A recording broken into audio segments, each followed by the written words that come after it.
So আজকে আমি তোমাদেরকে দেখাবো আমাদের দুপুরের খাবারের মেনুতে কি কি আছে। তো এই হয়েছে আলু ভাজা, আর এই হয়েছে চিকেন ফ্রাই মশালা, আর তার পাশে রয়েছে স্যালাড।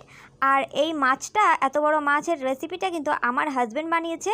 আর এখানে রয়েছে ভাত, লেবু ও লঙ্কা। সো আজকে দুপুরের খাবারটা কিন্তু জমে যাবে, আমার তো খুব বেশি ভালো লাগছে। চিকেন মশালা ফ্রাই আর আলু ফ্রাইটা কিন্তু আমি করেছি, আর হাজব্যান্ড কিন্তু শুধু মাছটাই ফ্রাই করেছে।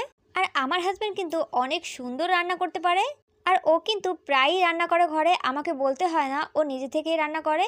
আর এখন আমি তোমাদেরকে খেয়ে বলবো কেমন টেস্ট হয়েছে। তো সবার প্রথমে কিন্তু আমি আলু ভাজা দিয়ে খেয়ে দেখবো। আর আমি এরকম শুকনো শুকনো খাবার খেতে অনেক পছন্দ করতাম, এখনও করি, কিন্তু শুকনো খাবার না আমার একটু গলায় আটকে যায়। আমার ইন্টেস্টাইনের পাইপে একটা অপারেশন হয়েছিল, আর তারপর থেকেই আমার গলায় ভাত বেঁধে যায়, তার জন্য আমাকে অনেক আস্তে আস্তে খেতে হয়, আর তাই জন্যই আমি এতটাই রোগা। তো যাই হোক, চলো এবার আমি এই মাছটা খেয়ে বলছি কেমন লাগছে। আর আমার হাজবেন্ড কিন্তু অনেক সুন্দর রান্না করতে পারে, আমার থেকেও সুন্দর রান্না করে।